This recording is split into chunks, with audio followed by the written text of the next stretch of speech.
Kasalukuyang nasa harapan tayo ng Senado kung saan matutunghayan natin ang mga nagpoprotesta na magkabilang grupo na sumusuporta sa kampo ni Duterte habang ang isa naman ay sa mga kongresistang nagpoprotesta para sa karapatan ng mga biktima ng EJK. Hindi alintana ang init sa tapat ng Senado habang magkabila ang protestang nagaganap sa pagitan ng mga grupong nakasuporta kay dating Pangulong Rodrigo Duterte at nagpoprotesta para sa karapatan ng mga biktima ng extrajudicial killings o EJK, maging ang mga nananawagan para sa pagtatanggol ng demokrasya ng bansa sa West Philippine Sea. Dumalo sa rally ang iba't ibang sektor na tila'y nagsasagutan sa bawat panawagan. Ikaw ang dapat makulong! Si Tatay Digong! Walang kaso! Ha? Kung may kaso kayo, magsampa kayo sa Korte ng Pilipinas! Huwag niyong bastusin ang ating korte!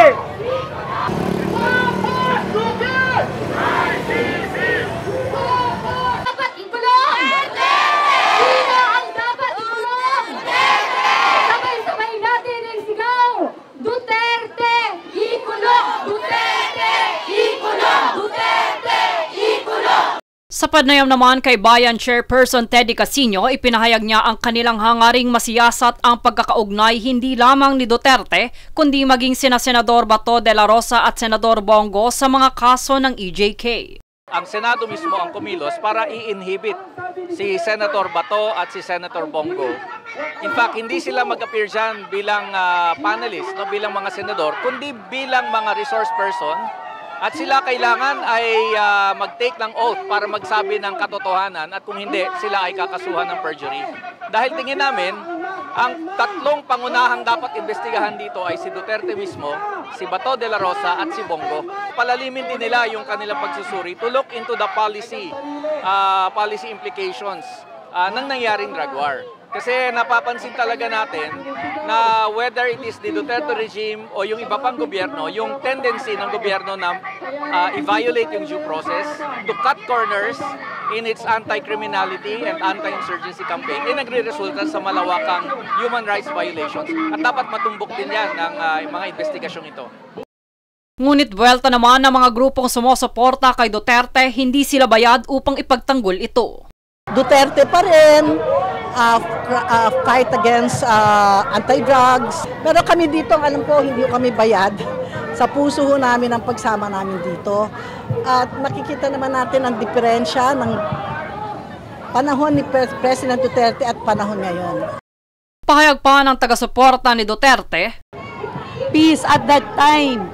The children, the kids, lahat ng manggagawa, they can walk on the streets safely. They can go to work in the middle of the morning and then in the middle of the late evening. They can go to work safely. Walang durugista. Samantala'y panawagan naman ng ina ng menor de edad na biktima ng EJK. Nung sinabi po ni Duterte na patayin yung mga adik, hindi po adik ang anak ko. Siya po ay naging nadamay sa ginasabi ng mga kapulisan ay collateral damage. Kaya masakit sa akin bilang mga nanay, kami mga nanay ng Rise Up. Hindi kami papayag na hindi makulong si Duterte. Sana si Marcos, panawagan namin sa kanya, pababain ang ICC, mag-imbestiga dito sa Pilipinas, magpatuloy ang pag-iimbestiga. At yung mga kapulisan na kasangkap ni Duterte, mga senador, dapat po makulong sila.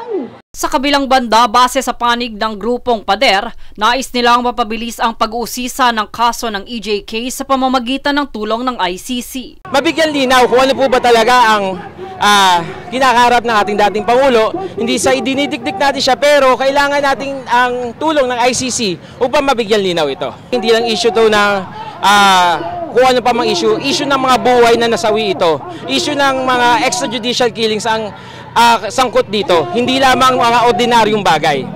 Ito ay buhay ng tao. Kung may pananagutan siya, panagutan niya. Kung wala, malinis dapat ang konsensya niya at dapat niya itong sagutin. Jade Buhoy, nag-uulat para sa One Media Network.